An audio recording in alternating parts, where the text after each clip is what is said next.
Hello good morning to all class 7 के बच्चे जिन्होंने हिंदी लिया है या जो हिंदी पढ़ते हैं ये उनके लिए है।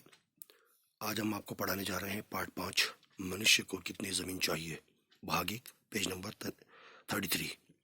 इस कहानी को लिखने वाले लेखक हैं, राइटर हैं, एक रशियन राइटर जिनका नाम है लियो टॉलस्टॉय।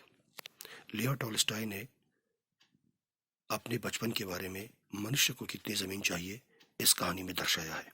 आप लोग ध्यान से देखिए और ध्यान से पढ़िए और सुनिए भी। कहानी का आरंभ होता है यहाँ से। ये देखिए, एक गांव में पारवोम नाम का एक किसान रहता था। एक दिन उसकी पत्नी की बड़ी बहन उसके घर आई जो शहर में रहती थी। उसका पति एक व्यापारी था, एक बहुत बड़ा सौदागर था, बिजनेसमैन था। उसने पारवोम की पत्नी से अपने शहरी जीवन की प्रशंसा करते हुए पारवोम से अपने शहरों में रहने वाली जो ज़िंदगी होती है उसकी तारीफ करते हुए बताया कि वो शहर में अपने पति और बच्चों के साथ अक्सर इधर उधर घूमने तथा स्केटिंग करने जाती है। पारवोम की पत्नी को शहर की प्रशंसा अच्छी नहीं लगी। उसने भी अपने गांव के जीवन की प्रशंसा करते हुए पारवोम की बीवी को शहर के बारे में अच्छा नहीं लगा सुनकर, और उसने अपने गांव के बारे में तारीफ करते हुए कहा, हमारा जीवन तुम लोगों के जीवन से कहीं अच्छा है। तुम लोगों के पास बहुत सा धन है, रुपया पैसा है, ऐशो आराम की ज़िंदगी है, परंतु तुम बहुत बुरी स्थिति में फंस सकते हो। क्यों?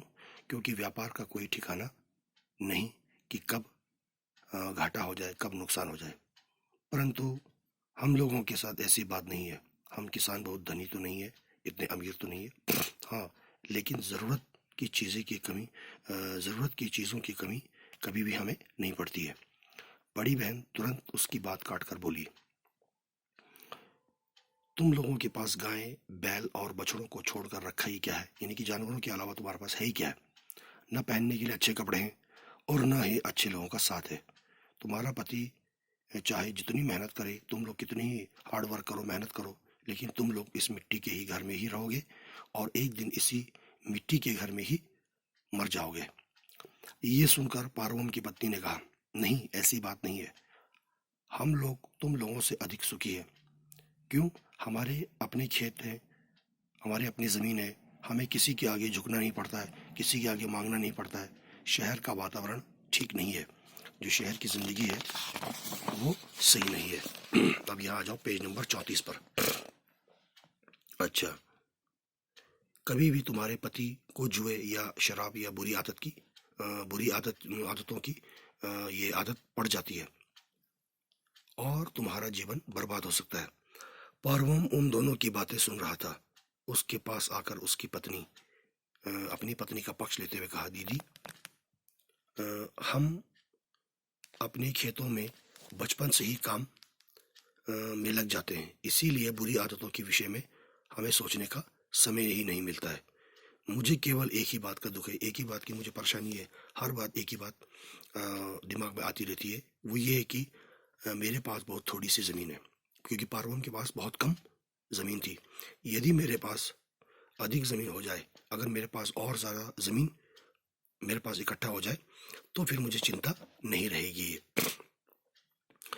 इसी बातचीत में काफ़ी समय बीत गया। पारवोम की पत्नी की बड़ी बहन आपस में शहरी जीवन के बारे में बात कर रहे हैं, वो अपने गांव के बारे में बता रही है। इन्हीं बातों में काफ़ी समय बीत गया, इसलिए दोनों बहनें रसोई में काम करने चली गई। पारवोम के घर के पास एक महिला रहती थी, एक स्त्री रहती थी, उनके पड़ोसन। एक दिन उसने ये ऐलान किया कि वो अपनी ज़मीन बेचना चाहती है। गांव के अन्य किसानों के साथ साथ पारवोम ने भी थोड़ी सी ज़मीन उस पड़ोसन से, उस औरत से खरीद ली।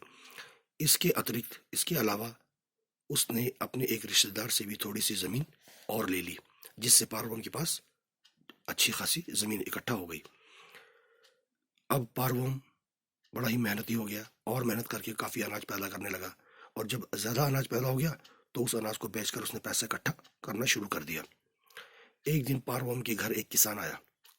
उसने पारवोम को ये बताया कि रूस की प्रसिद्ध वोल्गा नदी, रशिया में, रूस में एक नदी है, एक रिवर है जिसका नाम है वोल्गा नदी। उस वोल्गा नदी के पास एक नई बस्ती, एक नया गांव बसाया जा रहा है। यहाँ बसने वाले हर आदमी को 10 बीघा जमीन मुफ्त दी जा रही है।